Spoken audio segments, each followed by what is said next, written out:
Don't forget to subscribe. Afterwards, the wisest and most spiritual books from the greatest authors await you every day. And now buckle up, sit back and we'll begin. Herodotus. The History of Herodotus. Melpomene. After Babylon had been taken, the march of Darius himself against the Scythians took place. For now that Asia was flourishing in respect of population, and large sums were being gathered in as revenue, Darius formed the desire to take vengeance upon the Scythians, because they had first invaded the Median land and had overcome and fight those who opposed them, and thus they had been the beginners of wrong. The Scythians, in truth, as I have before said, had ruled over Upper Asia for 28 years, for they had invaded Asia in their pursuit of the Cimmerians, and they had deposed the Medes from their rule, who had rule over Asia before the Scythians came. Now when the Scythians had been absent from their own land for 28 years, as they were returning to it after that interval of time, they were met by a contest not less severe than that which they had had with the Medes, since they found an army of no mean size opposing them. For the wives of the Scythians, because their husbands were absent from them for a long time, had associated with the slaves.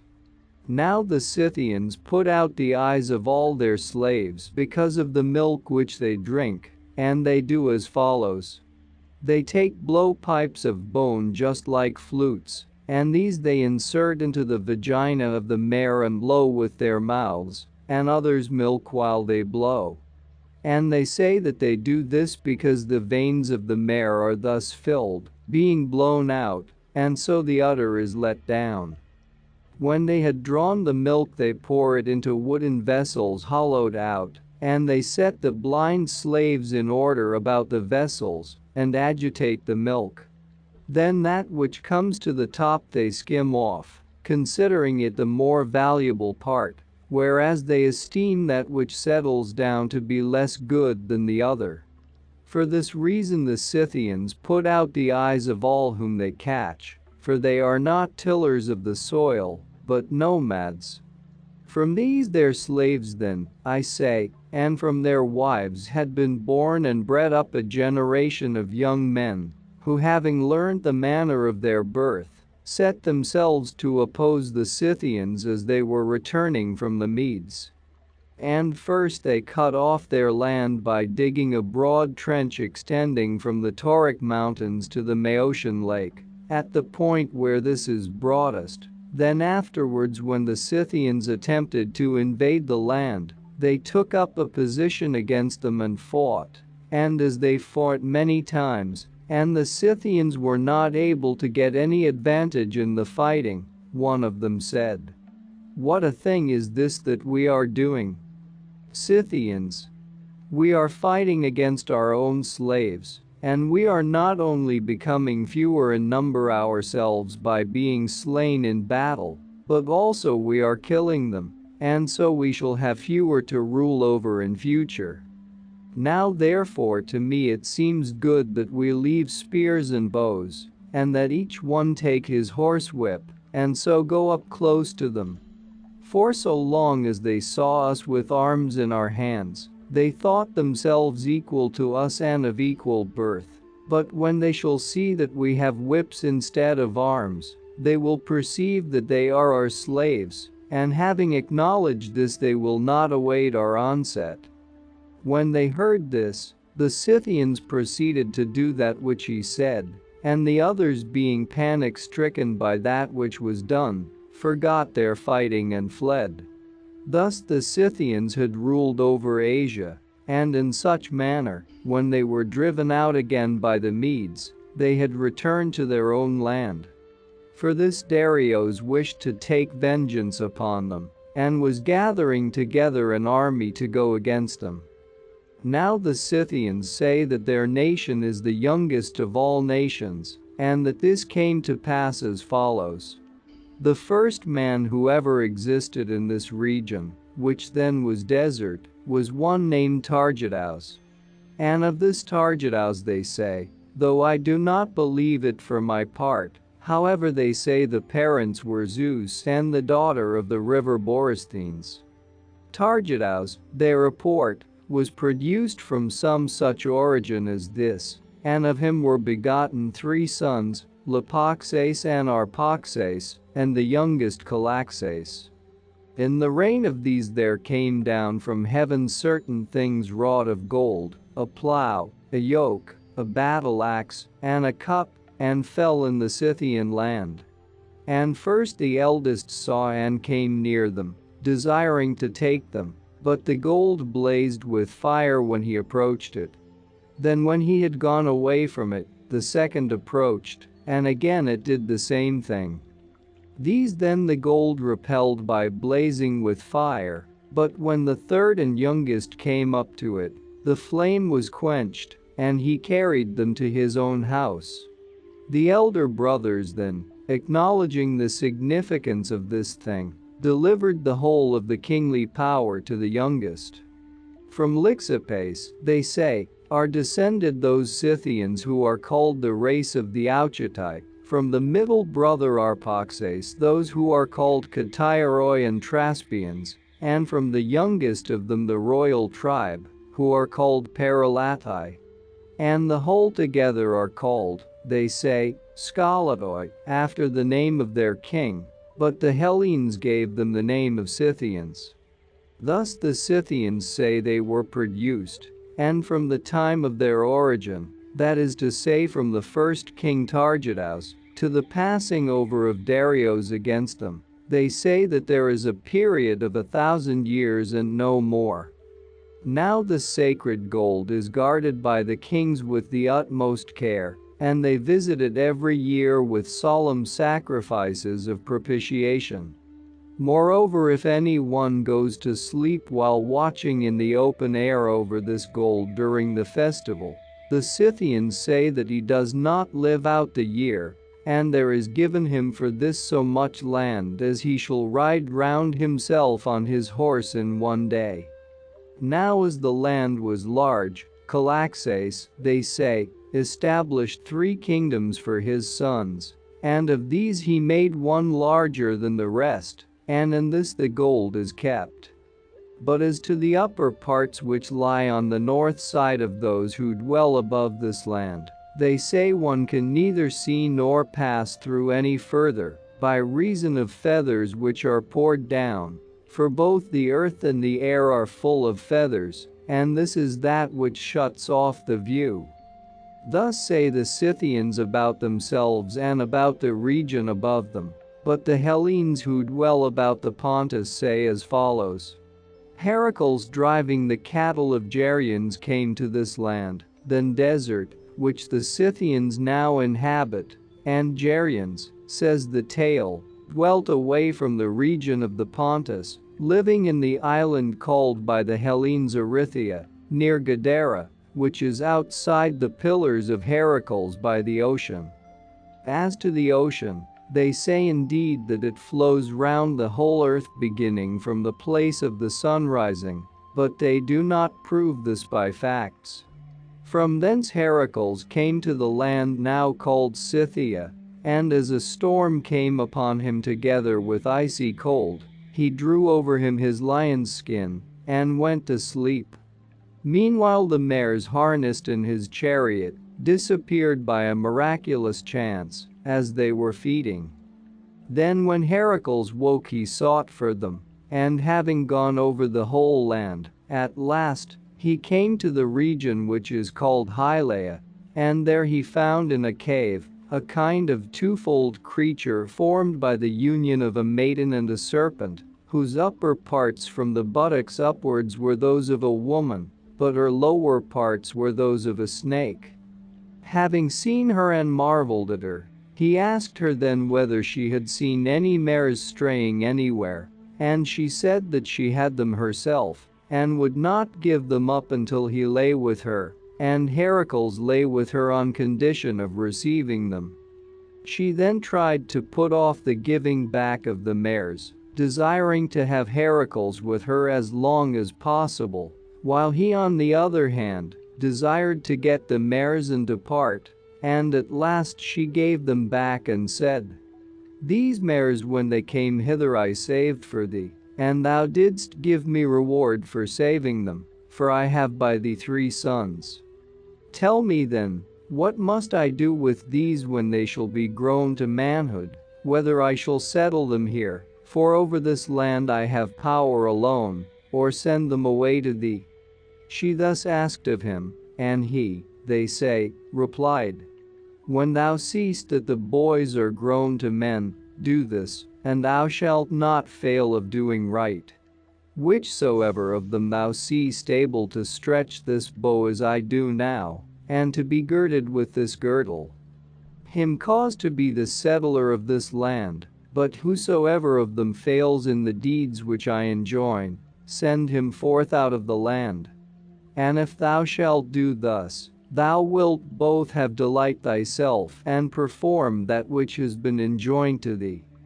Upon this he drew one of his bows, for up to that time Heracles, they say, was wont to carry 2, and showed her the girdle, and then he delivered to her both the bow and the girdle, which had at the end of its clasp a golden cup, and having given them he departed.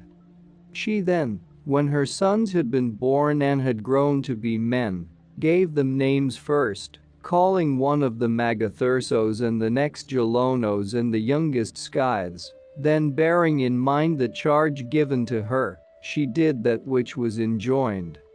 And 2 of her sons, Agathyrsos and Gelonos, not having proved themselves able to attain to the task set before them, departed from the land, being cast out by her who bore them. But Scythes the youngest of them performed the task and remained in the land.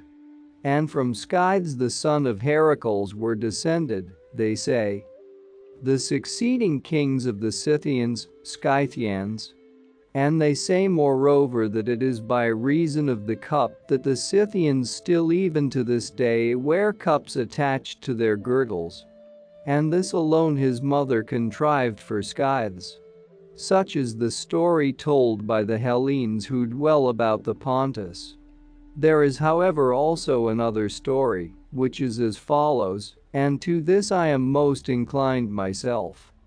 It is to the effect that the nomad Scythians dwelling in Asia, being hard-pressed in war by the Massagetae, left their abode and crossing the river Araxes, came towards the Cimmerian land, for the land which now is occupied by the Scythians is said to have been in former times the land of the Cimmerians, and the Cimmerians, when the Scythians were coming against them, took counsel together. Seeing that a great host was coming to fight against them, and it proved that their opinions were divided, both opinions being vehemently maintained, but the better being that of their kings. For the opinion of the people was that it was necessary to depart, and that they ought not to run the risk of fighting against so many. But that of the kings was to fight for their land with those who came against them. And as neither the people were willing by means to agree to the counsel of the kings nor the kings to that of the people planned to depart without fighting, and to deliver up the land to the invaders, while the kings resolved to die and to be laid in their own land, and not to flee with the mass of the people. Considering the many goods of fortune which they had enjoyed, and the many evils which it might be supposed would come upon them if they fled from their native land. Having resolved upon this, they parted into 2 bodies, and making their numbers equal they fought with one another. And when these had all been killed by one another's hands, then the people of the Cimmerians buried them by the bank of the river Tigris, where their burial place is still to be seen, and having buried them, then they made their way out from the land. And the Scythians when they came upon it found the land deserted of its inhabitants. And there are at the present time in the land of Scythia Cimmerian walls, and a Cimmerian ferry, and there is also a region which is called Cimmeria, and the so-called Cimmerian Bosphorus. It is known moreover that the Cimmerians, in their flight to Asia from the Scythians, also made a settlement on that peninsula on which now stands the Hellenic city of Sinope, and it is known too that the Scythians pursued them and invaded the land of Media, having missed their way, for while the Cimmerians kept ever along by the sea in their flight, the Scythians pursued them keeping Caucasus on their right hand, until at last they invaded Media, directing their course inland. This then which has been told is another story, and it is common both to Hellenes and barbarians. Aristeas, however, the son of Castrobios, a man of Proconnesos, said in the verses which he compassed, that he came to the land of the Isidonians being possessed by Phobos, and that beyond the Isidonians dwelt Arimaspians, a one-eyed race, and beyond these the gold-guarding Griffins, and beyond them the Hyperboreans extending as far as the sea. And all these except the Hyperboreans, beginning with the Arimaspians, were continually making war on their neighbors, and the Isidonians were gradually driven out of their country by the Arimaspians and the Scythians by the Isidonians, and so the Cimmerians, who dwelt on the southern sea, being pressed by the Scythians, left their land. Thus neither does he agree in regard to this land with the report of the Scythians. As to Aristeas who compassed this, I have said already whence he was, and I will tell also the tale which I heard about him in Proconnesos and Cyzicus. They say that Aristeas, who was in birth inferior to none of the citizens, entered into a fuller's shop in Proconnesos and there died, and the fuller closed his workshop and went away to report the matter to those who were related to the dead man.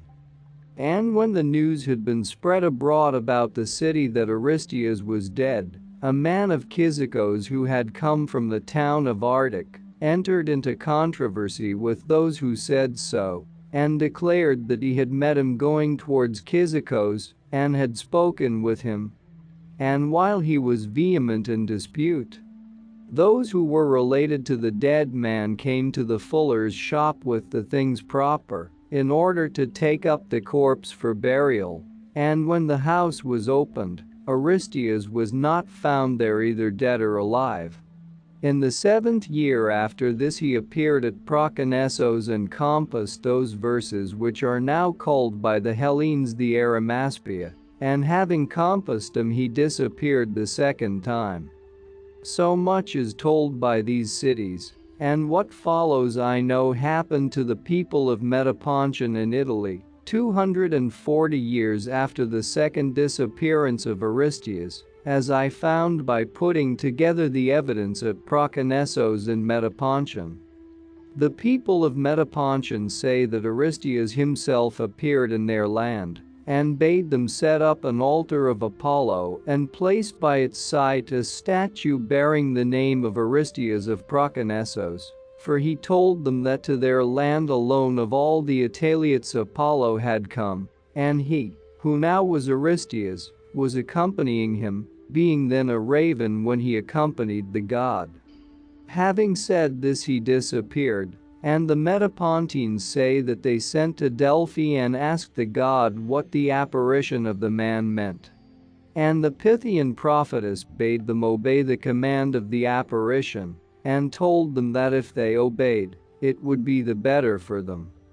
They therefore accepted this answer and performed the commands, and there stands a statue now bearing the name of Aristeas, close by the site of the altar dedicated to Apollo, and round it stand laurel trees, and the altar is set up in the marketplace. Let this suffice which has been said about Aristeas. Now of the land about which this account has been begun, no one knows precisely what lies beyond it.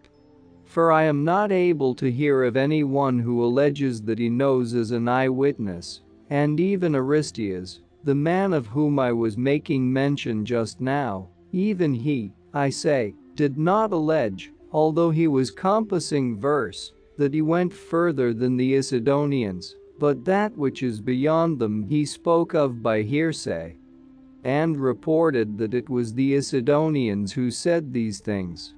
So far, however, as we were able to arrive at certainty by hearsay, carrying inquiries as far as possible, all this shall be told.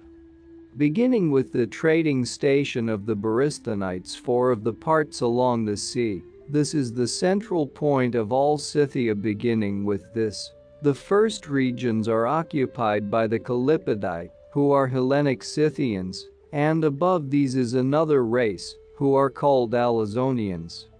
These last and the Callipygi in all other respects have the same customs as the Scythians, but they both sow corn and use it as food, and also onions, leeks, lentils and millet. Above the Alazonians dwell Scythians who till the ground, and these sow their corn not for food but to sell. Beyond them dwell the Neuroi, and beyond the Neuroi towards the north wind is a region without inhabitants, as far as we know.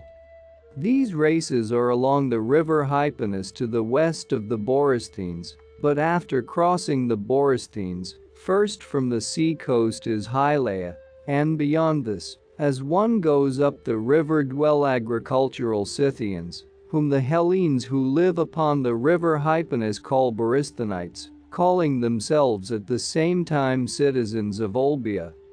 These agricultural Scythians occupy the region which extends eastwards for a distance of 3 days' journey, reaching to a river which is called Panticaps, and northwards for a distance of 11 days' sail up the Borysthenes. Then immediately beyond these begins the desert and extends for a great distance, and on the other side of the desert dwell the Androphagoi, a race apart by themselves and having no connection with the Scythians. Beyond them begins a region which is really desert and has no race of men in it, as far as we know. The region which lies to the east of these agricultural Scythians, after one has crossed the river Panticaps, is occupied by nomad Scythians, who neither sow anything nor plow the earth, and this whole region is bare of trees except Hylaea. These nomads occupy a country which extends to the river Jaros, a distance of 14 days' journey eastwards. Then on the other side of the Jaros we have those parts which are called the royal lands, and those Scythians who are the bravest and most numerous, and who esteem the other Scythians their slaves.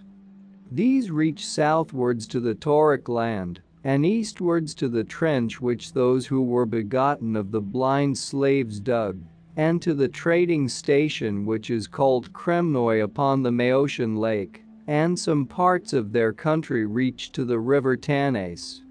Beyond the royal Scythians towards the north wind dwell the Melanchlaenoi, of a different race and not Scythian. The region beyond the Melanchlaenoi is marshy and not inhabited by any, so far as we know. After one has crossed the river Tanais the country is no longer Scythia, but the first of the divisions belongs to the Sauromatai, who beginning at the corner of the Maeotian lake, occupy land extending towards the north wind 15 days' journey, and wholly bare of trees both cultivated and wild. Above these, holding the next division of land, dwell the Butanoi, who occupy a land wholly overgrown with forest consisting of all kinds of trees. Then beyond the Butanoi towards the north, first there is desert for 7 days' journey, and after the desert turning aside somewhat more towards the east wind, we come to land occupied by the Thessagitai, a numerous people and of separate race from the others. These live by hunting, and bordering upon them there are settled also in these same regions, men who are called Irikai, who also live by hunting, which they practice in the following manner. The hunter climbs up a tree and lies in wait there for his game. Now trees are abundant in all this country, and each has a horse at hand, which has been taught to lie down upon its belly, in order that it may make itself low. And also a dog. And when he sees the wild animal from the tree, he first shoots his arrow, and then mounts upon his horse and pursues it, and the dog seizes hold of it. Above these in a direction towards the east dwell other Scythians, who have revolted from the royal Scythians, and so have come to this region. As far as the country of these Scythians, the whole land which has been described is level plain and has a deep soil, but after this point it is stony and rugged. Then when one has passed through a great extent of this rugged country, there dwell in the skirts of lofty mountains men who are said to be all bald-headed from their birth, male and female equally, and who have flat noses and large chins, and speak a language of their own, using the Scythian manner of dress, and living on the produce of trees. The tree on the fruit of which they live is called the Pontic tree, and it is about the size of a fig tree. This bears a fruit the size of a bean, containing a stone. When the fruit is ripened, they strain it through cloths, and there flows from it a thick black juice, and this juice which flows from it is called as chai. This they either lick up or drink mixed with milk, and from its lees, that is the solid part, they make cakes and use them for food, for they have not many cattle, since the pastures there are by no means good. Each man has his dwelling under a tree, in winter covering the tree all round with close white felt cloth, and in summer without it. These are injured by no men, for they are said to be sacred, and they possess no weapon of war. These are they also who decide the disputes rising among their neighbors, and besides this, whatever fugitive takes refuge with them is injured by no one. And they are called Argippans. Now as far as these bald-headed men, there is abundantly clear information about the land and about the nations on this side of them, for not only do certain of the Scythians go to them, from whom it is not difficult to get information, but also some of the Hellenes who are at the trading station of the Borysthenes and the other trading places of the Pontic coast. And those of the Scythians who go to them transact their business through 7 interpreters and in 7 different languages. So far as these, I say, the land is known, but concerning the region to the north of the bald-headed men, no one can speak with certainty, for lofty and impassable mountains divide it off, and no one passes over them. However, these bald-headed men say, though I do not believe it, that the mountains are inhabited by men with goats' feet, and that after one has passed beyond these, others are found who sleep through 6 months of the year. This I do not admit at all as true. However, the country to the east of the bald-headed men is known with certainty, being inhabited by the Isidonians, but that which lies beyond both the bald-headed men and the Isidonians towards the north wind is unknown, except so far as we know it from the accounts given by these nations which have just been mentioned. The Isidonians are said to have these customs. When a man's father is dead, all the relations bring cattle to the house, and then having slain them and cut up the flesh, they cut up also the dead body of the father of their entertainer, and mixing all the flesh together they set forth a banquet. His skull however they strip of the flesh and clean it out, and then gild it over, and after that they deal with it as a sacred thing, and perform for the dead man great sacrifices every year. This each son does for his father, just as the Hellenes keep the day of memorial for the dead. In other respects, however, this race also is said to live righteously, and their women have equal rights with the men. These then also are known, but as to the region beyond them, It is the Sidonians who report that there are there one-eyed men and gold-guarding griffins. And the Scythians report this, having received it from them. And from the Scythians we, that is the rest of mankind, have got our belief. And we call them in Scythian language Arimaspians, for the Scythians call the number one Arima, and the Ispu. This whole land, which has been described as so exceedingly severe in climate, that for 8 months of the year there is frost so hard as to be intolerable.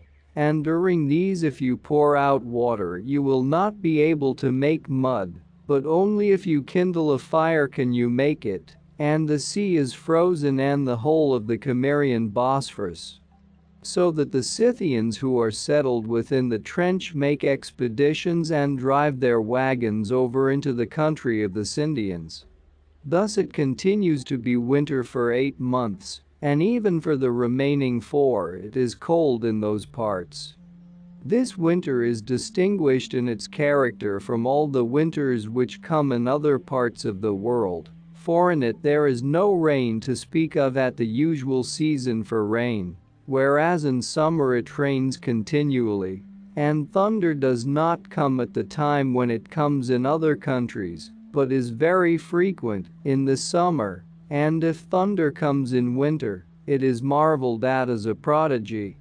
Just so, if an earthquake happens, whether in summer or in winter, it is accounted a prodigy in Scythia. Horses are able to endure this winter, but neither mules nor asses can endure it at all, whereas in other countries horses, if they stand in frost, lose their limbs by mortification, while asses and mules endure it. I think also that it is for this reason that the hornless breed of oxen in that country have no horns growing, and there is a verse of Homer in the Odyssey supporting my opinion, which runs this. Also the Libyan land, where the sheep very quickly grow horned, for it is rightly said that in hot regions the horns come quickly, whereas in extreme cold the animals either have no horns growing at all, or hardly any. In that land then this takes place on account of the cold, but, since my history proceeded from the first seeking occasions for digression, I feel wonder that in the whole land of Elis mules cannot be bred, though that region is not cold, nor is there any other evident cause. The Elians themselves say that in consequence of some curse mules are not begotten in their land, but when the time approaches for the mares to conceive, they drive them out into the neighboring lands, and there in the land of their neighbors they admit to them the he-asses until the mares are pregnant, and then they drive them back. As to the feathers, of which the Scythians say that the air is full, and that by reason of them they are not able either to see or to pass through the further parts of the continent, the opinion which I have is this. In the parts beyond this land it snows continually, though less in summer than in winter, as might be supposed. Now whomsoever has seen close at hand snow falling thickly, knows what I mean without further explanation, for the snow is like feathers. And on account of this wintry weather, being such as I have said, the northern parts of this continent are uninhabitable. I think therefore that by the feathers the Scythians and those who dwell near them mean symbolically the snow. This then which has been said goes to the furthest extent of the accounts given. About a Hyperborean people the Scythians report nothing, nor do any of those who dwell in this region, unless it be the Sidonians. But in my opinion neither do these report anything. For if they did, the Scythians also would report it, as they do about the one-eyed people. Hesiod, however, has spoken of Hyperboreans, and so also has Homer in the poem of the Epigonoi, at least if Homer was really the composer of that epic. But much more about them is reported by the people of Delos than by any others. For these say that sacred offerings bound up in wheat straw are carried from the land of the Hyperboreans and come to the Scythians, and then from the Scythians the neighboring nations in succession receive them and convey them westwards, finally as far as the Adriatic. Thence they are sent forward towards the south, and the people of Dodona receive them first of all the Hellenes. And from these they come down to the Malian Gulf and are passed over to Euboea, where city sends them on to city till they come to Charistos.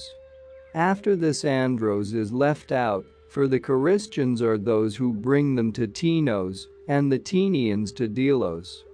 Thus they say that these sacred offerings come to Delos, but at first, they say, the Hyperboreans sent 2 maidens bearing the sacred offerings, whose names, say the Delians, were Hyperosh and Latic, and with them for their protection, the Hyperboreans sent 5 men of their nation to attend them, those namely who are now called Perpheres, and have great honors paid to them in Delos.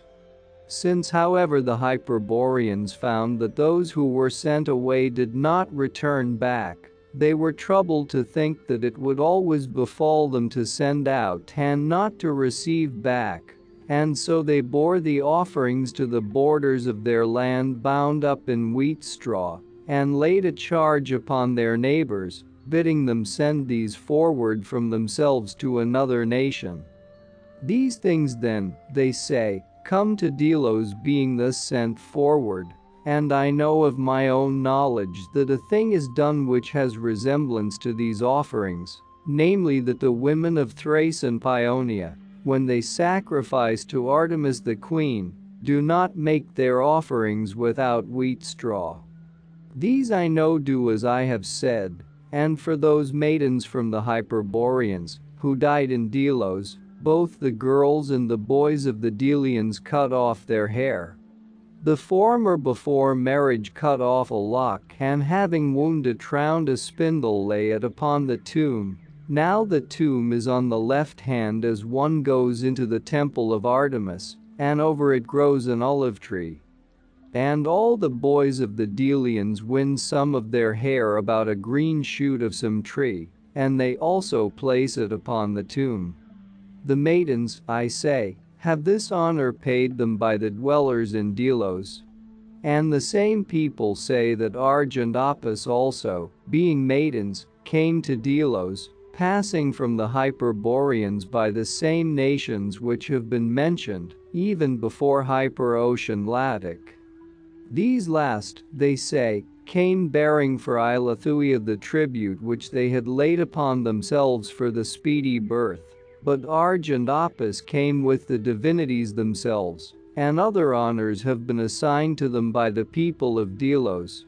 For the women, they say, collect for them, naming them by their names in the hymn which Olin a man of Lycia composed in their honor, and both the natives of the other islands and the Ionians have learned from them to sing hymns naming Apis and Arge and collecting. Now this Olin came from Lycia and compassed also the other ancient hymns which are sung in Delos. And moreover they say that when the thighs of the victim are consumed upon the altar, the ashes of them are used to cast upon the grave of Apis and Arge. Now their grave is behind the temple of Artemis, turned towards the east, close to the banqueting hall of the Chians. Let this suffice which has been said of the Hyperboreans, for the tale of Abras, who is reported to have been a Hyperborean, I do not tell, namely how he carried the arrow about all over the earth, eating no food. If however there are any Hyperboreans, it follows that there are also Hypernotians, and I laugh when I see that, though many before this have drawn maps of the earth, yet no one has set the matter forth in an intelligent way, seeing that they draw ocean flowing round the earth, which is circular exactly as if drawn with compasses, and they make Asia equal in size to Europe. In a few words I shall declare the size of each division, and of what nature it is as regards outline. The Persians inhabit Asia extending to the southern sea, which is called the Erythraean, and above these towards the north wind dwell the Medes, and above the Medes the Casparians, and above the Casparians the Colchians, extending to the northern sea, into which the river Phasis runs. These four nations inhabit from sea to sea. From them westwards two peninsulas stretch out from Asia into the sea, and these I will describe.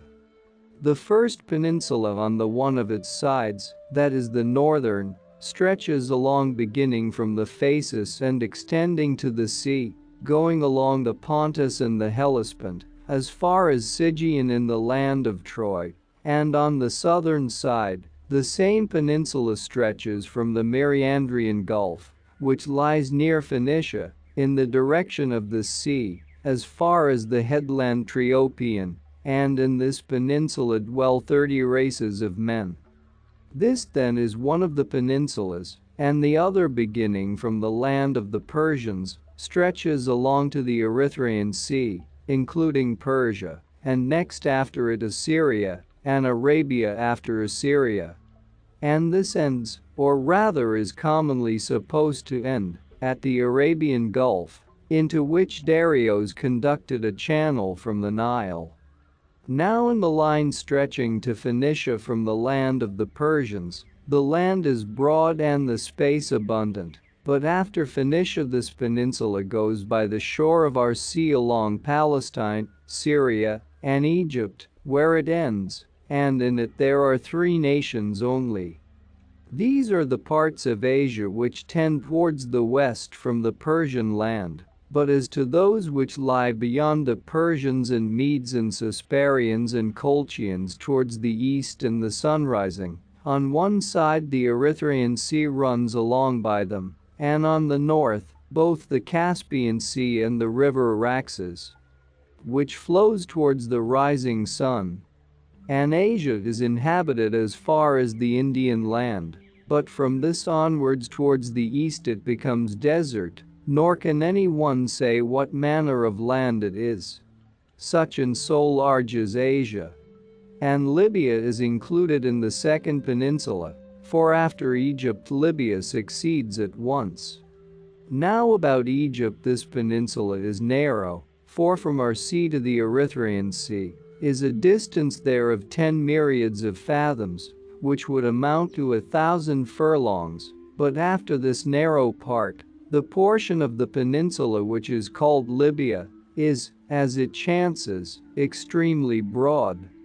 I wonder then at those who have parted off and divided the world into Libya, Asia, and Europe, since the difference between these is not small, for in length Europe extends along by both, while in breadth it is clear to me that it is beyond comparison larger. For Libya furnishes proofs about itself that it is surrounded by sea, except so much of it as borders upon Asia, and this fact was shown by Nikos, king of the Egyptians, first of all those about whom we have knowledge. He, when he had ceased digging the channel which goes through from the Nile to the Arabian Gulf, sent Phoenicians with ships, bidding them sail and come back through the pillars of Heracles to the northern sea, and so to Egypt. The Phoenicians therefore set forth from the Erythraean Sea and sailed through the southern sea, and when autumn came, they would put to shore and sow the land, wherever in Libya they might happen to be as they sailed, and then they waited for the harvest. And having reaped the corn they would sail on, so that after 2 years had elapsed, in the 3rd year they turned through the pillars of Heracles and arrived again in Egypt. And they reported a thing which I cannot believe, but another man may, namely that in sailing round Libya, they had the sun on their right hand. Thus was this country first known to be what it is, and after this it is the Carthaginians who make report of it. For as to Satisps the son of Thespis the Achaemenid, he did not sail round Libya, though he was sent for this very purpose, but was struck with fear by the length of the voyage, and the desolate nature of the land, and so returned back, and did not accomplish the task which his mother laid upon him.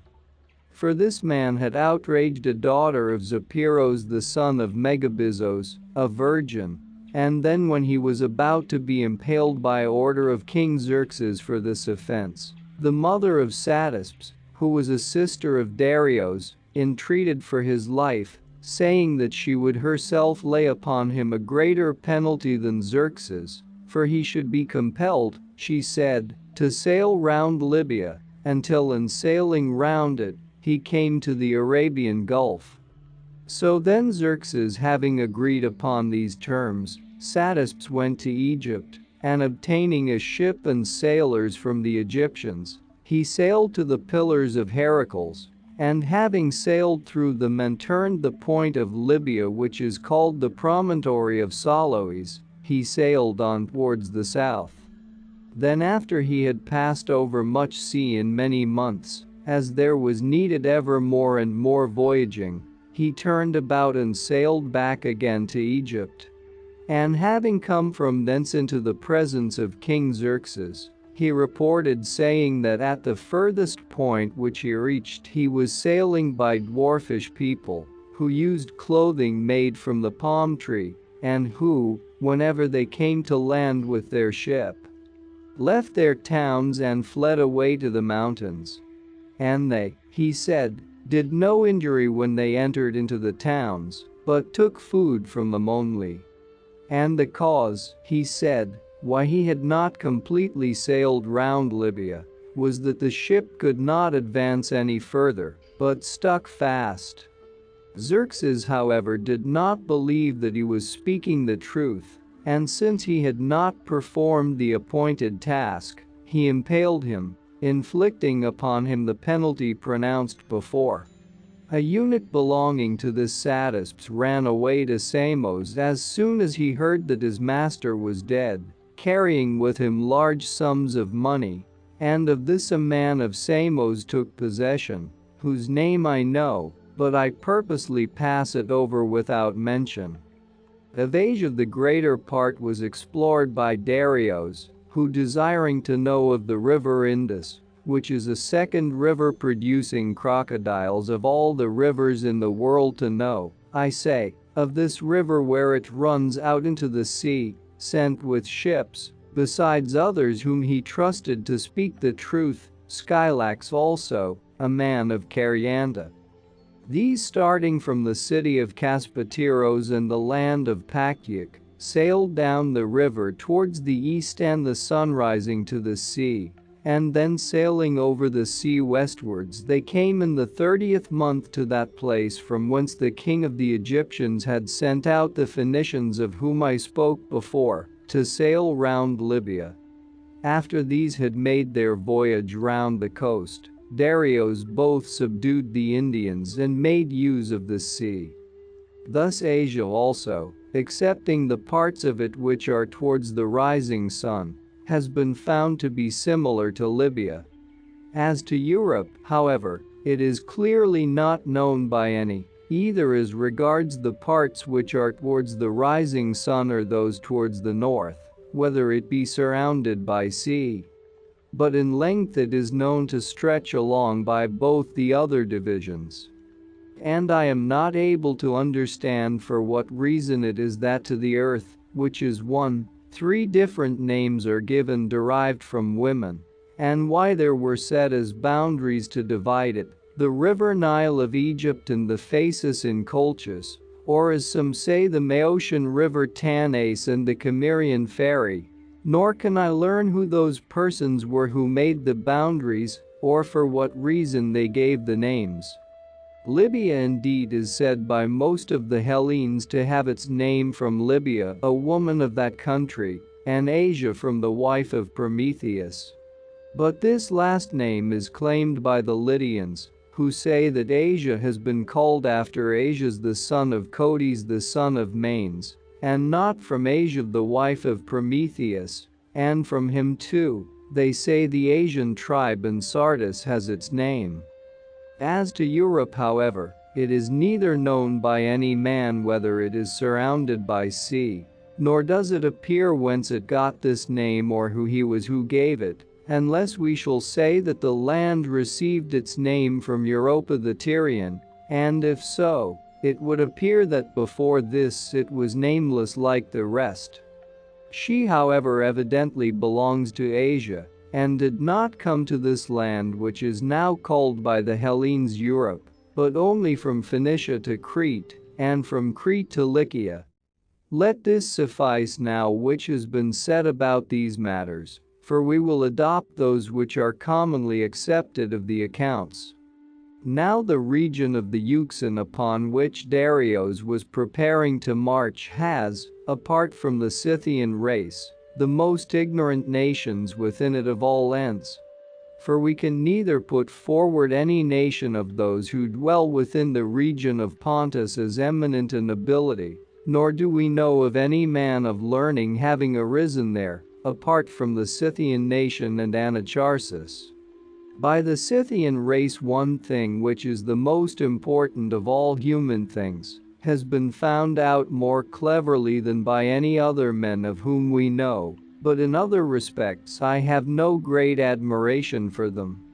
And that most important thing which they have discovered is such that none can escape again who has come to attack them, and if they do not desire to be found, it is not possible to catch them.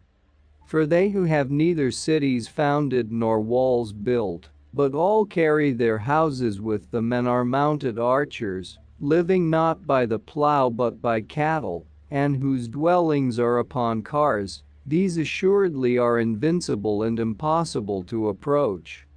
This they have found out, seeing that their land is suitable to it, and at the same time the rivers are their allies.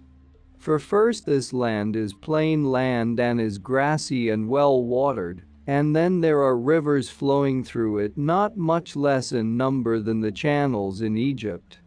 Of these as many as are noteworthy and also can be navigated from the sea, I will name. There is Ister with 5 mouths, and after this Tyras, Hypanis, Borysthenes, Panticaps, Capacorus, Jaros and Tanais. These flow as I shall now describe. The Ister, which is the greatest of all the rivers which we know, flows always with equal volume in summer and winter alike. It is the first towards the west of all the Scythian rivers, and it has become the greatest of all rivers because other rivers flow into it. And these are they which make it great. 5 in number are those which flow through the Scythian land, namely that which the Scythians call Parata and the Hellenes Paretos, and besides this, Tyrantos and Araros and Napris and Ordessos. The first mentioned of these is a great river lying towards the east, and there it joins waters with the Ister. The second Tyrantos is more to the west and smaller, and the Araros and Napris and Ordessos flow into the Ister going between these two. These are the native Scythian rivers which join to swell its stream, while from the Agathyrsians flows the Meris and joins the Ister, and from the summits of Hymos flow 3 other great rivers towards the north wind and fall into it, namely Atlas and Auras and Tobisus. Through Thrace and the Thracian Crabysians flow the rivers Athres and Nos and Artanes, running into the Ister, and from the Paeonians and Mount Rhodope the river Chios, cutting through Hymos in the midst, runs into it also. From the Illyrians the river Angros flows northwards and runs out into the Trabalian plain, and into the river Brongos, and the Brongos flows into the Ister. Thus the Ister receives both these, being great rivers. From the region which is above the Ombricans, the river Carpus and another river, the Alpus, flow also towards the north wind and run into it, for the Ister flows in fact through the whole of Europe, beginning in the land of the Celtoi, who after the Canesians dwell furthest towards the sun setting of all the peoples of Europe, and thus flowing through all Europe, it falls into the sea by the side of Scythia. So then it is because these which have been named and many others join their waters together, that Ister becomes the greatest of rivers, since if we compare the single streams, the Nile is superior in volume of water, for into this no river or spring flows, to contribute to its volume. And the Ister flows at an equal level always both in summer and in winter, for some such cause as this, as I suppose. In winter it is of the natural size, or becomes only a little larger than its nature, seeing that this land receives very little rain in winter, but constantly has snow, whereas in summer the snow which fell in the winter, in quantity abundant, melts and runs from all parts into the Ister. This snow of which I speak, running into the river, helps to swell its volume, and with it also many and violent showers of rain. For it rains during the summer, and thus the waters which mingle with the Ister are more copious in summer than they are in winter, by about as much as the water which the sun draws to himself in summer exceeds that which he draws in winter, and by the setting of these things against one another, there is produced a balance, so that the river is seen to be of equal volume always.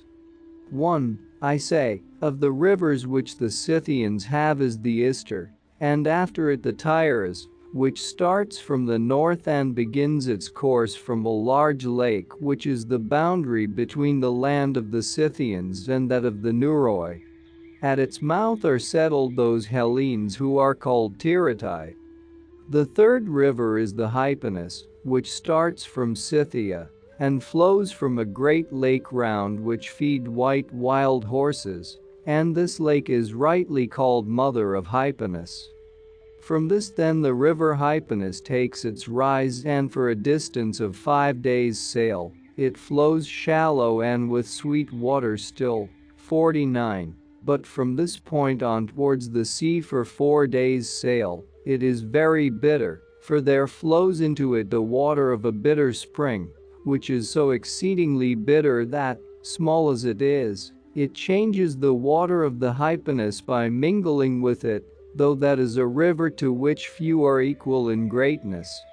This spring is on the border between the lands of the agricultural Scythians and of the Alizonians, and the name of the spring, and of the place from which it flows is in Scythian Exampeos, and in the Hellenic tongue Hierai Hotoi. Now the Tigris and the Hypanis approach one another in their windings in the land of the Alizonians, but after this each turns off and widens the space between them as they flow. Fourth is the river Borysthenes, which is both the largest of these after the Ister, and also in our opinion the most serviceable not only of the Scythian rivers, but also of all the rivers of the world besides, excepting only the Nile of Egypt, for to this, it is not possible to compare any other river. Of the rest however the Borysthenes is the most serviceable, seeing that it provides both pastures which are the fairest and the richest for cattle, and fish which are better by far and more numerous than those of any other river, and also it is the sweetest water to drink, and flows with clear stream, though others beside it are turbid, and along its banks, crops are produced better than elsewhere, while in parts where it is not sown, grass grows deeper. Moreover at its mouth salt forms of itself in abundance, and it produces also huge fish without spines, which they call antakeoi, to be used for salting, and many other things also worthy of wonder. Now as far as the region of the Gerians, to which it is a voyage of 40 days, the Borysthenes is known as flowing from the north wind, but above this none can tell through what nations it flows. It is certain however that it runs through desert to the land of the agricultural Scythians, for these Scythians dwell along its banks for a distance of 10 days' sail. Of this river alone and of the Nile I cannot tell where the sources are, nor, I think, can any of the Hellenes. When the Borysthenes comes near the sea in its course, the Hypanis mingles with it, running out into the same marsh. And the space between these two rivers, which is as it were a beak of land, is called the point of Hippolytes, and in it is placed a temple of the mother, and opposite the temple upon the river Hypanis are settled the Borysthenites. This is that which has to do with these rivers, and after these there is a fifth river besides, called Panticops. This also flows both from the north and from a lake, and in the space between this river and the Borysthenes dwell the agricultural Scythians. It runs out into the region of Hylaea, and having passed by this it mingles with the Borysthenes. Sixth comes the river Hypacorus, which starts from a lake, and flowing through the midst of the nomad Scythians, runs out into the sea by the city of Carchanitis, skirting on its right bank the region of Hylaea, and the so-called racecourse of Achilles. Seventh is the Geros, which parts off from the Borysthenes near about that part of the country, where the Borysthenes ceases to be known. It parts off, I say, in this region, and has the same name which this region itself has, namely Geros, and as it flows to the sea, it borders the country of the nomad and that of the royal Scythians, and runs out into the Hypacorus. The eighth is the river Tanais, which starts in its flow at first from a large lake, and runs out into a still larger lake called Maeotis, which is the boundary between the royal Scythians and the Sauromatae. Into this Tanais falls another river, whose name is Hergus. So many are the rivers of note with which the Scythians are provided. And for cattle the grass which comes up in the land of Scythia is the most productive of bile of any grass which we know, and that this is so you may judge when you open the bodies of the cattle.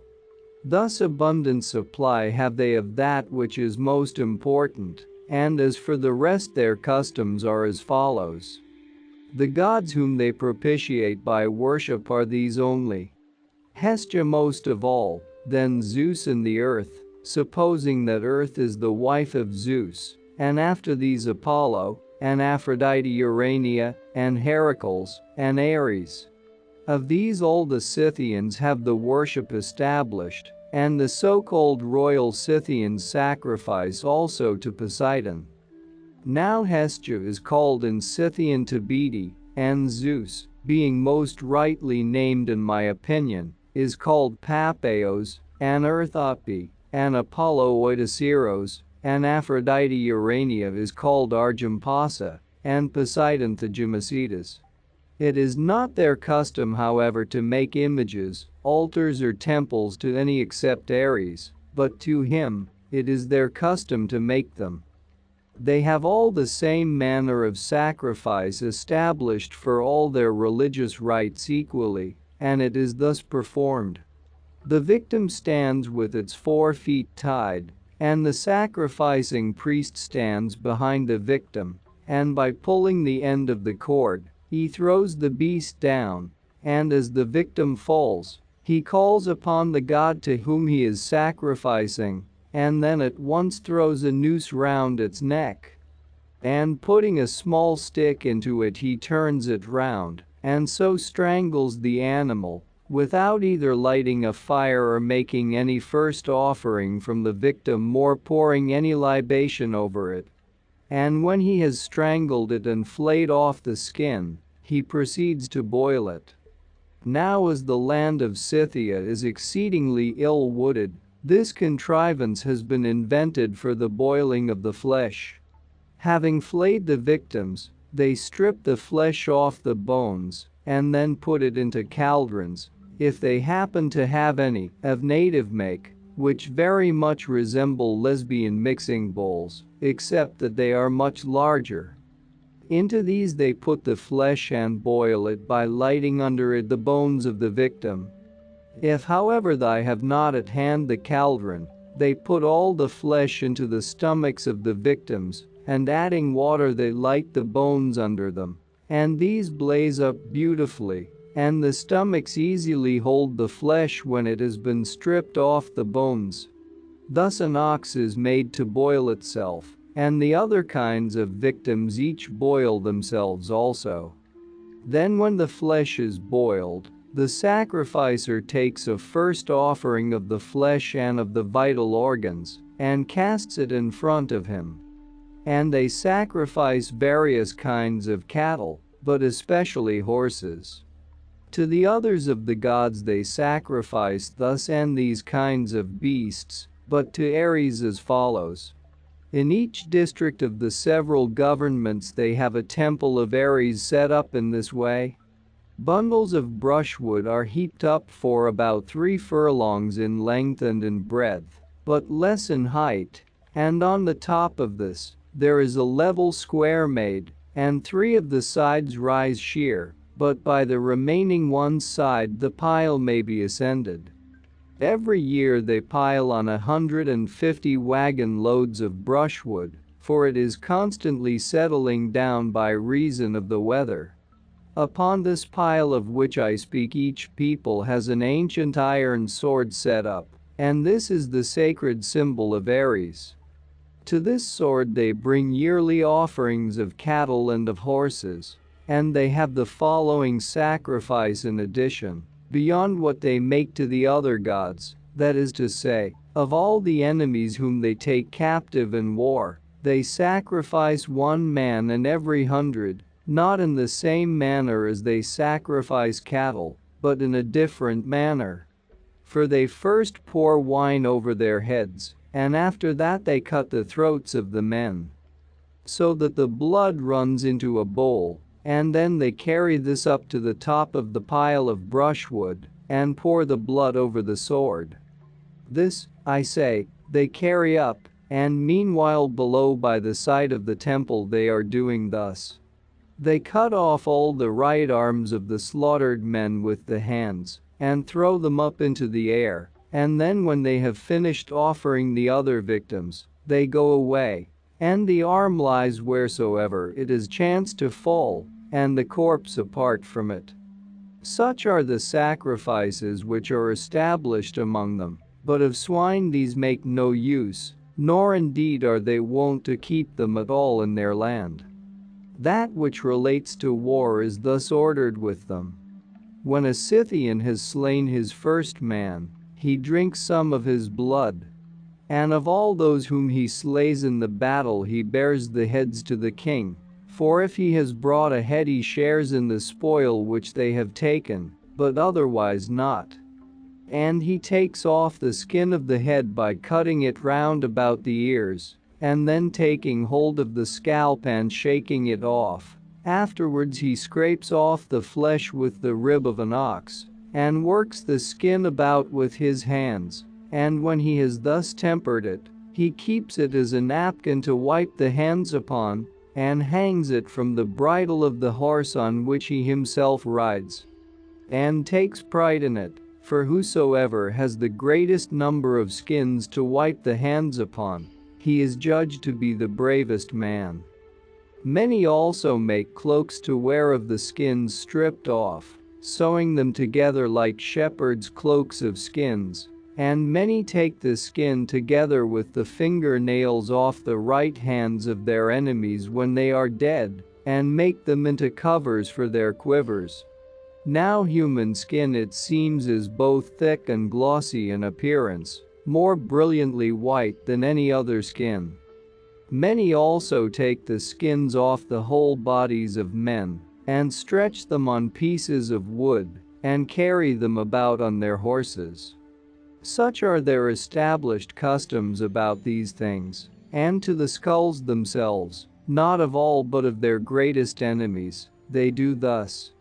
The man saws off all below the eyebrows and clears out the inside, and if he is a poor man, he only stretches ox hide round it, and then makes use of it, but if he be rich, besides stretching the ox hide he gilds it over with thin, and makes use of it as a drinking cup. They do this also if any of their own family have been at variance with them, and the man gets the better of his adversary in trial before the king. And when strangers come to him whom he highly esteems, he sets these skulls before them, and adds the comment that they, being of his own family, had made war against him, and that he had got the better of them, and this they hold to be a proof of manly virtue. Once every year each ruler of a district mixes in his own district a bowl of wine, from which those of the Scythians drink by whom enemies have been slain, but those by whom this has not been done do not taste of the wine, but sit apart dishonored, and this is the greatest of all disgraces among them. But those of them who have slain a very great number of men drink with 2 cups together at the same time. Diviners there are many among the Scythians, and they divine with a number of willow rods in the following manner. They bring large bundles of rods, and having laid them on the ground they unroll them, and setting each rod by itself apart they prophesy, and while speaking thus, they roll the rods together again, and after that they place them in order a second time one by one. This manner of divination they have from their fathers. But the Enereser man-women say that Aphrodite gave them the gift of divination, and they divine accordingly with the bark of the linden tree. Having divided the linden bark into 3 strips, the man twists them together in his fingers and untwists them again, and as he does this he utters the oracle. When the king of the Scythians is sick, he sends for 3 of the diviners, namely those who are most in repute, who divine in the manner which has been said. And these say for the most part something like this, namely that so and so has sworn falsely by the hearth of the king, and they name one of the citizens, whosoever it may happen to be. Now it is the prevailing custom of the Scythians to swear by the hearth of the king at the times when they desire to swear the most solemn oath. He then who they say has sworn falsely is brought forthwith held fast on both sides, and when he has come the diviners charge him with this, that he is shown by their divination to have sworn falsely by the hearth of the king, and that for this reason the king is suffering pain. And he denies and says that he did not swear falsely, and complains indignantly. And when he denies it, the king sends for other diviners twice as many in number. And if these also by looking into their divination pronounce him guilty of having sworn falsely, at once they cut off the man's head, and the diviners who came first part his goods among them by lot. But if the diviners who came in afterwards acquit him, other diviners come in, and again others after them. If then the greater number acquit the man, the sentence is that the first diviners shall themselves be put to death. They put them to death accordingly in the following manner. First they fill a wagon with brushwood and yoke oxen to it, then having bound the feet of the diviners and tied their hands behind them and stopped their mouths with gags, they fasten them down in the middle of the brushwood, and having set fire to it, they scare the oxen and let them go. And often the oxen are burned to death together with the diviners. And often they escape after being scorched, when the pole to which they are fastened has been burned. And they burn the diviners in the manner described for other causes also, calling them false prophets. Now when the king puts any to death, he does not leave alive their sons either, but he puts to death all the males, not doing any hurt to the females. In the following manner the Scythians make oaths to whomsoever they make them. They pour wine into a great earthenware cup and mingle with it blood of those who are taking the oath to one another, either making a prick with an awl or cutting with a dagger a little way into their body, and then they dip into the cup a sword and arrows and a battle axe and a javelin, and having done this, they invoke many curses on the breaker of the oath. and afterwards they drink it off, both they who are making the oath and the most honorable of their company. The burial place of the kings is in the land of the Gerians, the place up to which the Borysthenes is navigable. In this place, when their king has died, they make a large square excavation in the earth, and when they have made this ready, they take up the corpse, the body being covered over with wax and the belly ripped up and cleansed, and then sewn together again, after it has been filled with copperos cut up and spices and parsley seed and anise, and they convey it in a wagon to another nation. Then those who receive the corpse thus conveyed to them do the same as the royal Scythians, that is, they cut off a part of their ear and shave their hair round about, and cut themselves all over the arms, and tear their forehead and nose, and pass arrows through their left hand. Thence they convey in the wagon the corpse of the king to another of the nations over whom they rule, and they to whom they came before accompany them.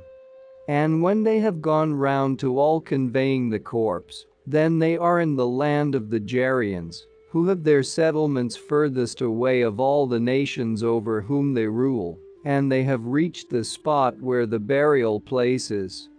After that, having placed the corpse in the tomb upon a bed of leaves, they stick spears along on this side and that of the corpse and stretch pieces of wood over them, and then they cover the place in with matting. Then they strangle and bury in the remaining space of the tomb one of the king's mistresses, his cup-bearer, his cook, his horse-keeper, his attendant, and his bearer of messages, and also horses, and a first portion of all things else, and cups of gold, for silver they do not use at all, nor yet bronze. Having thus done, they all join together to pile up a great mound, vying with one another, and zealously endeavoring to make it as large as possible. Afterwards, when the year comes round again, they do as follows. They take the most capable of the remaining servants, and these are native Scythians, for those serve him whom the king himself commands to do so, and his servants are not bought for money of these attendants. Then they strangle 50 and also 50 of the finest horses, and when they have taken out their bowels and cleansed the belly, they fill it with chaff and sew it together again. Then they set the half of a wheel upon 2 stakes with the hollow side upwards, and the other half of the wheel upon other 2 stakes, and in this manner they fix a number of these, and after this they run thick stakes through the length of the horses as far as the necks, and they mount them upon the wheels, and the front pieces of wheel support the shoulders of the horses, while those behind bear up their bellies, going by the side of the thighs, and both front and hind legs hang in the air. On the horses they put bridles and bits, and stretch the bridles tight in front of them, and then tie them up to pegs.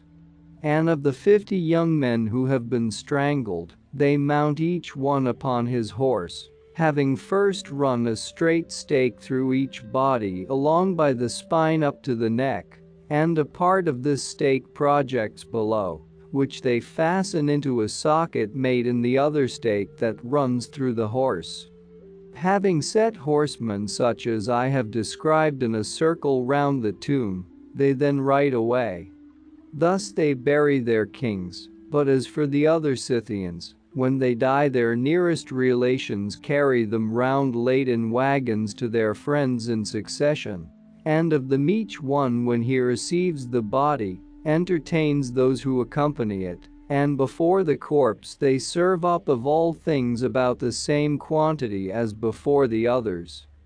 Thus private persons are carried about for 40 days, and then they are buried. And after burying them the Scythians cleanse themselves in the following way. They soap their heads and wash them well, and then, for their body, they set up 3 stakes leaning towards one another, and about them they stretch woolen felt coverings. And when they have closed them as much as possible, they throw stones heated red hot into a basin placed in the middle of the stakes and the felt coverings. Now they have hemp growing in their land, which is very like flax, except in thickness and in height, for in these respects the hemp is much superior. This grows both of itself and with cultivation, and of it the Thracians even make garments, which are very like those made of flaxen thread, so that he who was not specially conversant with it would not be able to decide whether the garments were of flax or of hemp, and he who had not before seen stuff woven of hemp would suppose that the garment was made of flax.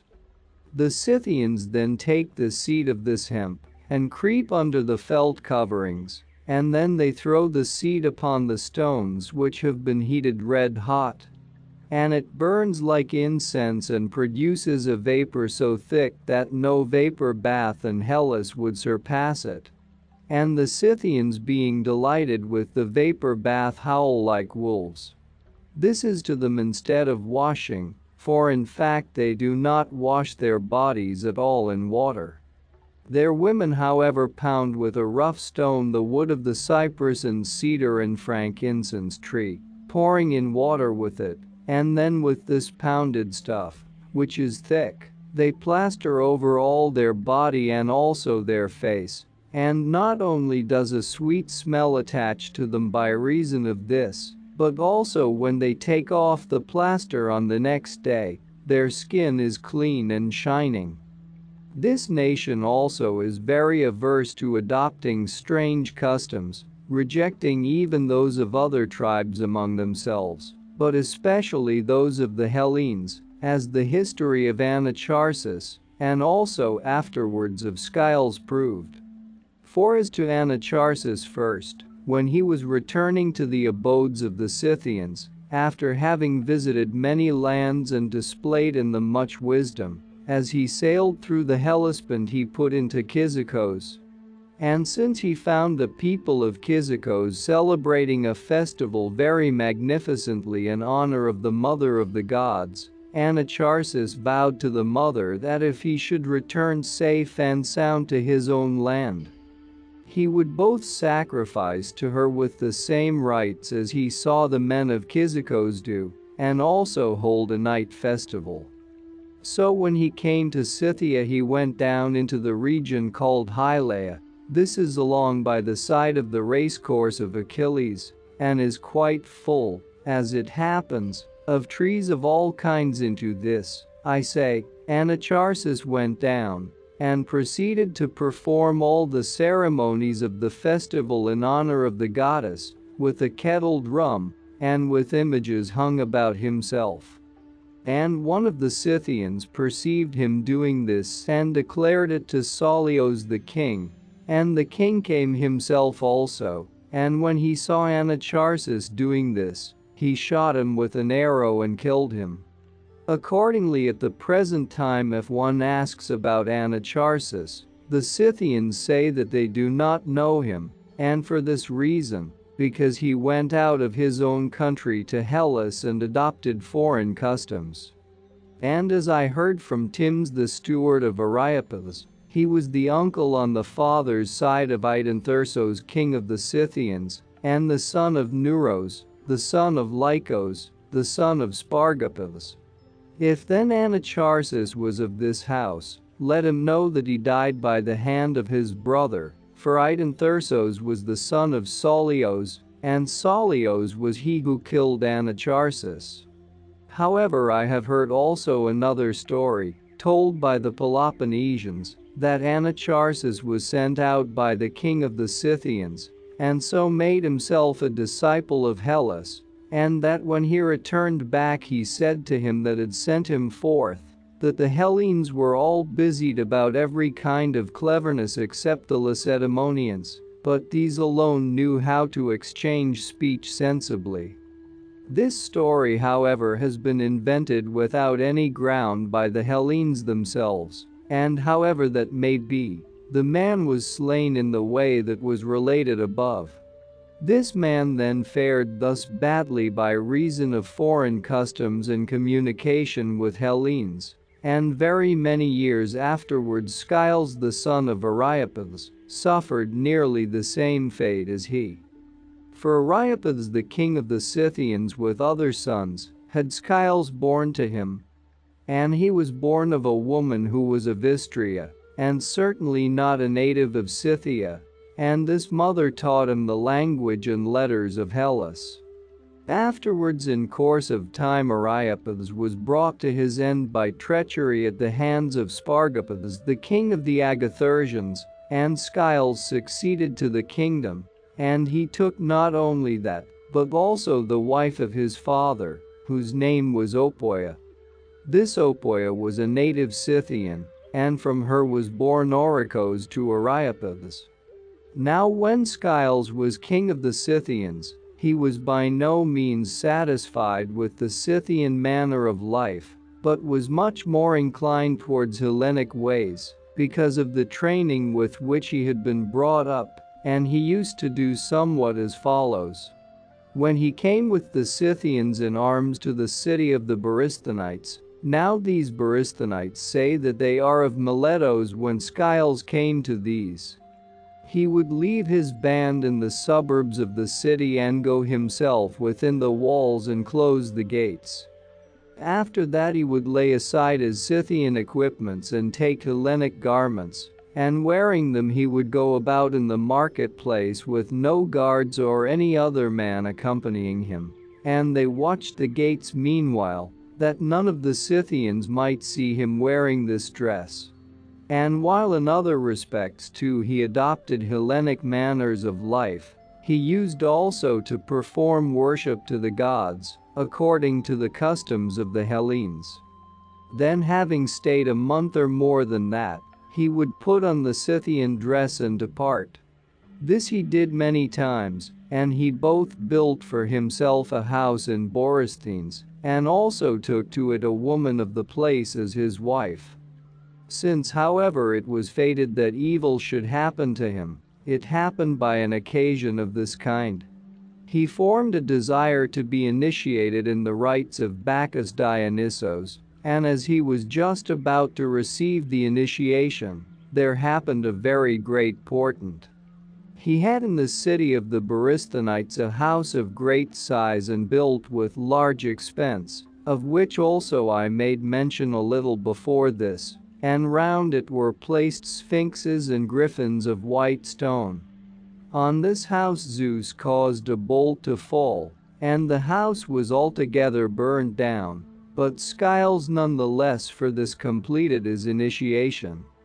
Now the Scythians make the rites of Bacchus a reproach against the Hellenes, for they say that it is not fitting to invent a god like this, who impels men to frenzy. So when Skiles had been initiated into the rites of Bacchus, one of the Borysthenites went off to the Scythians and said, "Whereas ye laugh at us, O Scythians, because we perform the rite of Bacchus, and because the god seizes us, now this divinity has seized also your king, and he is both joining in the rite of Bacchus, and maddened by the influence of the god. And if ye disbelieve me, follow and I will show you." The chief men of the Scythians followed him, and the Borysthenite led them secretly into the town and set them upon a tower. So when Skiles passed by with the company of revelers, and the Scythians saw him joining in the rite of Bacchus, they were exceedingly grieved at it, and they went out and declared to the whole band that which they had seen. After this, when Skiles was riding out again to his own abode, the Scythians took his brother Ectamasides for their leader, who was a son of the daughter of Tyres, and made insurrection against Skiles. He then, when he perceived that which was being done to his hurt and for what reason it was being done, fled for refuge to Thrace, and Ectamasides being informed of this, proceeded to march upon Thrace. So when he had arrived at the river Ister, the Thracians met him, and as they were about to engage battle, Sidicles sent a messenger to Octamacades and said, "Why must we make trial of one another in fight? Thou art my sister's son and thou hast in thy power my brother. Do thou give him back to me, and I will deliver to thee thy brother Skiles. And let us not either of us set our armies in peril, either thou or I." Thus Sidicles proposed to him by a herald, for there was with Octamacades a brother of Sidicles, who had gone into exile for fear of him. And Octamacades agreed to this, and by giving up his own mother's brother to Sidicles, he received his brother Skiles in exchange. And Sidicles, when he received his brother, led him away as a prisoner, but Octamacades cut off the head of Skiles there upon the spot. Thus do the Scythians carefully guard their own customary observances, and such are the penalties which they inflict upon those who acquire foreign customs besides their own. How many the Scythians are I was not able to ascertain precisely, but I heard various reports of the number. For reports say both that they are very many in number, and also that they are few, at least as regards the true Scythians. Thus far, however, they gave me evidence of my own eyesight. There is between the river Borysthenes and the Hypanis a place called Exampeos, of which also I made mention somewhat before this, saying that there was in it a spring of bitter water, from which the water flows and makes the river Hypanis unfit to drink. In this place there is set a bronze bowl, in size at least 6 times as large as the mixing bowl at the entrance of the Pontus, which Pausanias the son of Cleombrotus dedicated. And for him who has never seen that, I will make the matter clear by saying that the bowl in Scythia holds easily 600 amphors, and the thickness of this Scythian bowl is 6 fingers. This then the natives of the place told me had been made of arrowheads. For their king, they said, whose name was Ariantus, wishing to know how many the Scythians were, ordered all the Scythians to bring 1 arrowhead, each from his own arrow, and whosoever should not bring one, he threatened with death. So a great multitude of arrowheads was brought, and he resolved to make of them a memorial and to leave it behind him. From these then, they said, he made this bronze bowl and dedicated it in this place Exampeos. This is what I heard about the number of the Scythians. Now this land has no marvelous things, except that it has rivers which are by far larger and more numerous than those of any other land. One thing, however, shall be mentioned which it has to show, and which is worthy of wonder even besides the rivers and the greatness of the plain, that is to say, they point out a footprint of Heracles in the rock by the bank of the river Tyrus, which in shape is like the mark of a man's foot, but in size is 2 cubits long. This then is such as I have said, and I will go back now to the history which I was about to tell at first. While Darius was preparing to go against the Scythians and was sending messengers to appoint to some the furnishing of a land army, to others that of ships, and to others the bridging over of the Thracian Bosphorus, Artabanos, the son of Histisps and brother of Darius, urged him by no means to make the march against the Scythians, telling him how difficult the Scythians were to deal with. Since, however, he did not persuade him, though he gave him good counsel, he ceased to urge, and Darius, when all his preparations had been made, began to march his army forth from Susa. Then one of the Persians, Oiabazos, made request to Darius that as he had 3 sons and all were serving in the expedition, one might be left behind for him. And Darius said that as he was a friend and made a reasonable request, he would leave behind all the sons. So Oiabazos was greatly rejoiced, supposing that his sons had been freed from service, But Darius commanded those who had the charge of such things to put to death all the sons of Oiabazos. These then were left, having been slain upon the spot where they were.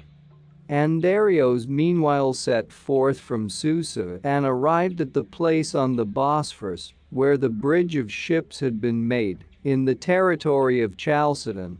And there he embarked in a ship and sailed to the so-called Chianian rocks, which the Hellenes say formerly moved backwards and forwards, and taking his seat at the temple he gazed upon the Pontus, which is a sight well worth seeing. Of all seas indeed it is the most marvelous in its nature. The length of it is 11,100 furlongs, and the breadth, where it is broadest, 3,300.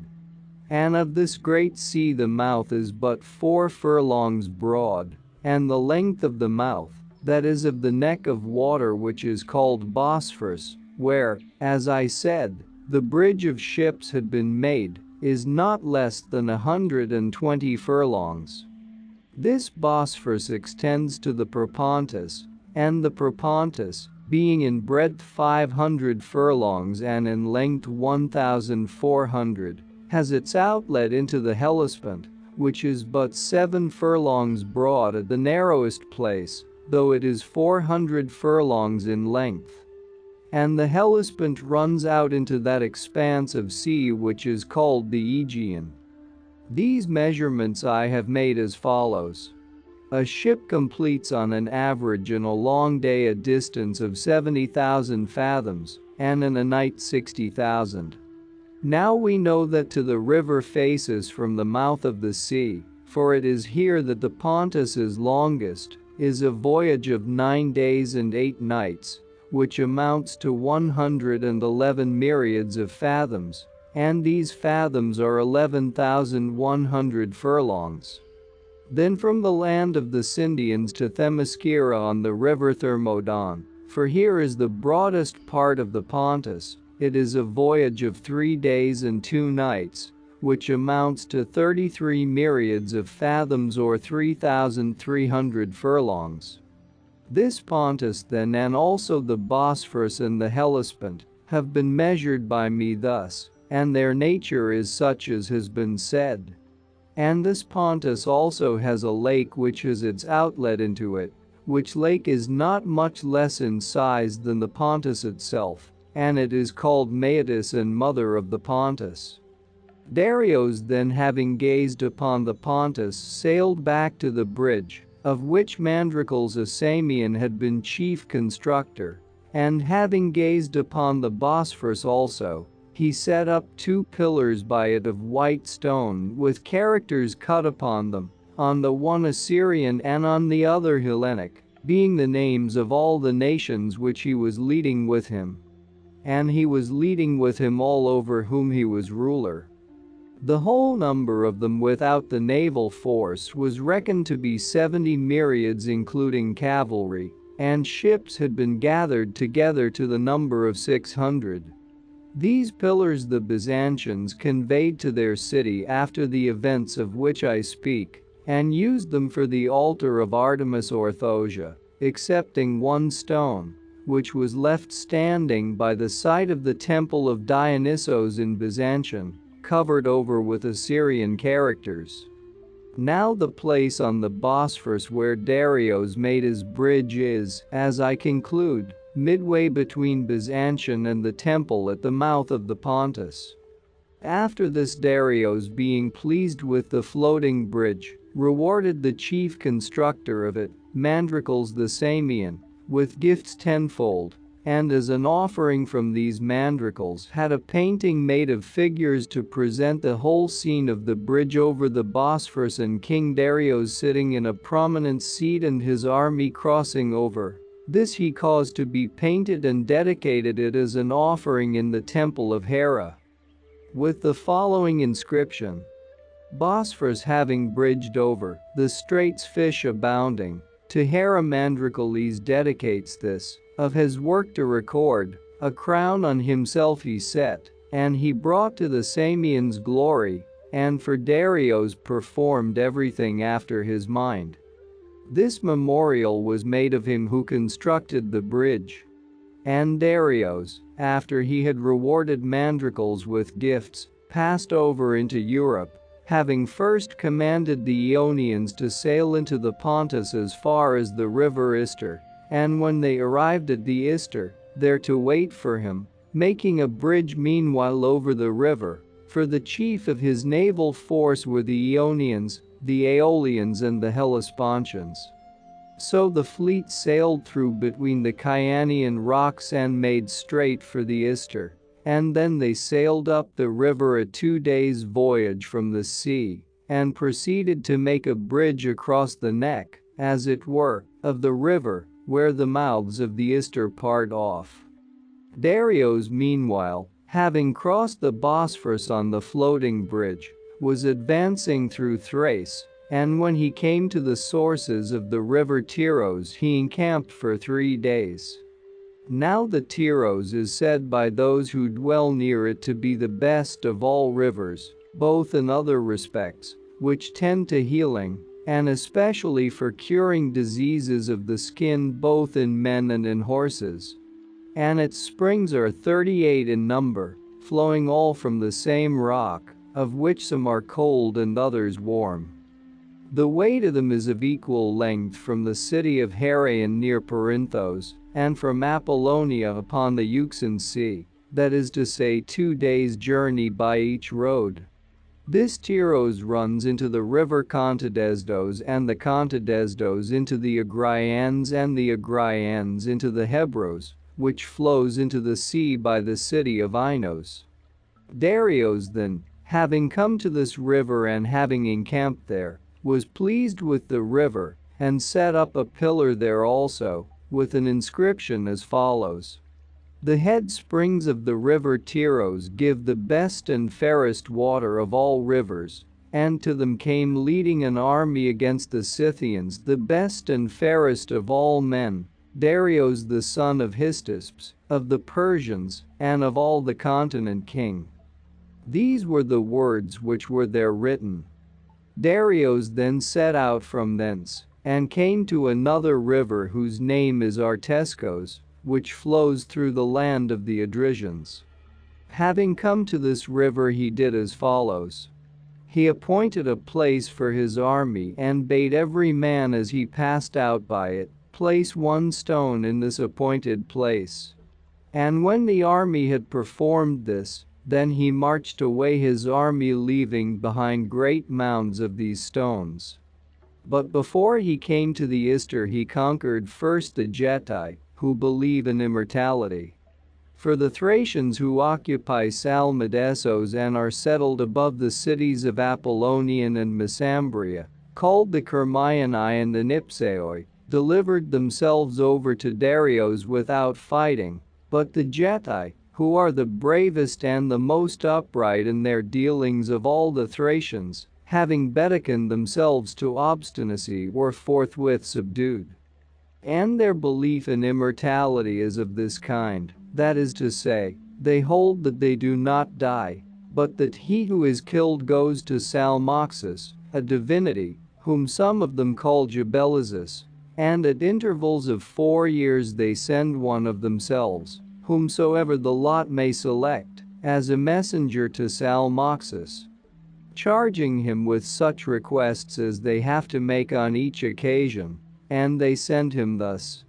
Certain of them who are appointed for this have 3 javelins, and others meanwhile take hold on both sides of him who is being sent to Salmoxis, both by his hands and his feet, and first they swing him up, then throw him into the air, so as to fall upon the spear points. And if when he is pierced through he is killed, they think that the god is favorable to them, but if he is not killed, they find fault with the messenger himself, calling him a worthless man, and then having found fault with him they send another. And they give him the charge beforehand, while he is yet alive. These same Thracians also shoot arrows up towards the sky when thunder and lightning come, and use threats to the god, not believing that there exists any other god except their own.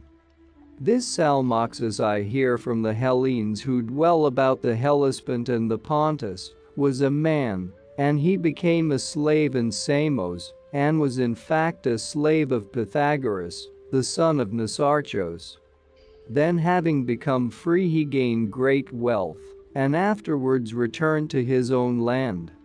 And as the Thracians both live hardly and are rather simple-minded, this Salmoxis, being acquainted with the Ionian way of living and with manners more cultivated than the Thracians were used to see, since he had associated with Hellenes, and not only that but with Pythagoras, not the least able philosopher of the Hellenes, prepared a banqueting hall, where he received and feasted the chief men of the tribe and instructed them meanwhile that neither he himself nor his guests nor their descendants in succession after them would die, but that they would come to a place where they would live forever and have all things good.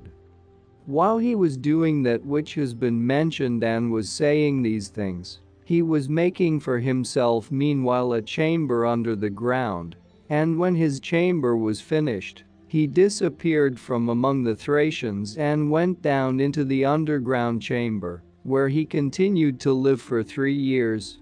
And they grieved for his loss and mourned for him as dead. Then in the 4th year he appeared to the Thracians, and in this way the things which Salmoxis said became credible to them. Thus they say that he did, but as to this matter in the chamber underground, I neither disbelieve it, nor do I very strongly believe, but I think that this Salmoxis lived many years before Pythagoras. However, whether there ever lived a man Salmoxis, or whether he is simply a native deity of the Getae, let us bid farewell to him now. These, I say, having such manners as I have said, were subdued by the Persians and accompanied the rest of the army. And when Darius and with him the land army arrived at the Ister, then after all had passed over, Darius commanded the Ionians to break up the floating bridge and to accompany him by land, as well as the rest of the troops which were in the ships. And when the Ionians were just about to break it up and to do that which he commanded, Coes the son of Erxander, who was commander of the Mytileneans, said thus to Darius, having first inquired whether he was disposed to listen to an opinion from one who desired to declare it. O king, seeing that thou art about to march upon a land where no cultivated ground will be seen nor any inhabited town, do thou therefore let this bridge remain where it is, leaving to guard it those same men who constructed it. Then, if we find the Scythians and fare as we desire, we have a way of return, and also even if we shall not be able to find them, at least our way of return is secured. For that we should be worsted by the Scythians in fight I never feared yet, but rather that we might not be able to find them, and might suffer some disaster in wandering about. Perhaps someone will say that in speaking this I am speaking for my own advantage, in order that I may remain behind, but in truth I am bringing forward, O king, the opinion which I found best for thee, and I myself will accompany thee and not be left behind. With this opinion Darius was very greatly pleased and made answer to him in these words. Friend from Lesbos, when I have returned safe to my house, be sure that thou appear before me, in order that I may requite thee with good deeds for good counsel. Having thus said and having tied 60 knots in a thong, he called the despots of the Ionians to speak with him and said as follows. Men of Ionia, know that I have given up the opinion which I formerly declared with regard to the bridge, and ye keep this thong and do as I shall say. So soon as ye shall have seen me go forward against the Scythians, from that time begin, and untie a knot on each day. And if within this time I am not here, and ye find that the days marked by the knots have passed by, then sail away to your own lands. Till then, since our resolve has thus been changed, guard the floating bridge, showing all diligence to keep it safe and to guard it. And thus acting, ye will do for me a very acceptable service." Thus said Darius and hastened on his march forwards. Now in front of Scythia in the direction towards the sea lies Thrace, and where a bay is formed in this land, there begins Scythia, into which the Ister flows out, the mouth of the river being turned towards the southeast wind. Beginning at the Ister, then I am about to describe the coastland of the true Scythia, with regard to measurement. At once from the Ister begins this original land of Scythia, and it lies towards the midday and the south wind, extending as far as the city called Carchanitis. After this the part which lies on the coast of the same sea still, a country which is mountainous and runs out in the direction of the Pontus, is occupied by the Tauric race, as far as the peninsula which is called the rugged Chersonese, and this extends to the sea which lies towards the east wind. For two sides of the Scythian boundaries lie along by the sea, one by the sea on the south, and the other by that on the east. Just as it is with Attica. And in truth the Tauroi occupy a part of Scythia which has much resemblance to Attica. It is as if in Attica another race and not the Athenians occupied the hill region of Sunion, supposing it to project more at the point into the sea, that region namely which is cut off by a line from Thoricos to Anaphlistos. Such I say, if we may be allowed to compare small things such as this with great, is the form of the Tauric land. For him however who has not sailed along this part of the coast of Attica, I will make it clear by another comparison. It is as if an Iapygia another race, and not the Iapygians had cut off for themselves, and were holding that extremity of the land, which is bounded by a line beginning at the harbor of Bruntesion, and running to Taurus. And in mentioning these two similar cases, I am suggesting many other things also to which the Tauric land has resemblance. After the Tauric land immediately come Scythians again, occupying the parts above the Tauroi and the coasts of the eastern sea, that is to say the parts to the west of the Cimmerian Bosphorus, and of the Maeotian lake, as far as the river Tanais, which runs into the corner of this lake. In the upper parts which tend inland Scythia is bounded, as we know, by the Agathyrsians first, beginning from the Ister, and then by the Neuroi, afterwards by the Androphagoi, and lastly by the Melanchlaenoi. Scythia then being looked upon as a four-sided figure with two of its sides bordered by the sea, has its border lines equal to one another in each direction, that which tends inland, and that which runs along by the sea. For from Ister to the Borysthenes is 10 days' journey, and from the Borysthenes to the Maeotian lake 10 days more, and the distance inland to the Melanchlaenoi, who are settled above the Scythians, is a journey of 20 days. Now I have reckoned the day's journey at 200 furlongs. And by this reckoning the cross lines of Scythia would be 4,000 furlongs in length, and the perpendiculars which tend inland would be the same number of furlongs. Such is the size of this land. The Scythians meanwhile, having considered with themselves that they were not able to repel the army of Darius alone by a pitched battle, proceeded to send messengers to those who dwelt near them.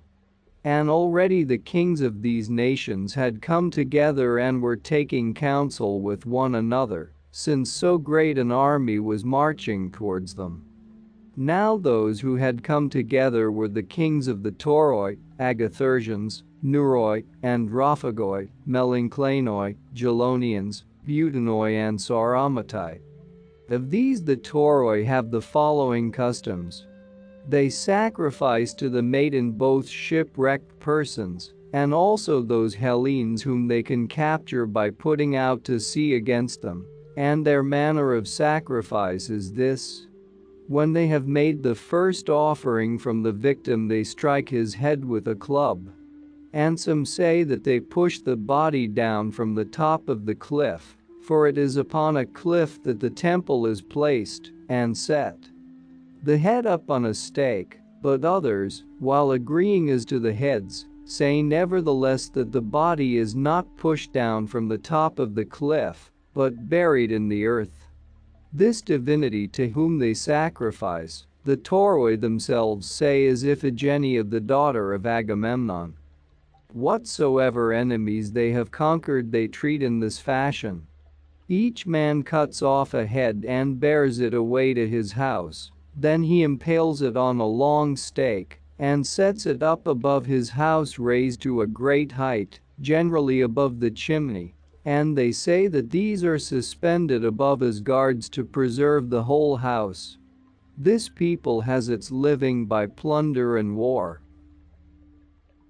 And that's not all. Our experts and regular viewers respond to all comments. Also check if you forgot to subscribe and set your bell to receive notifications about new audiobooks and other useful self-development materials that we release regularly.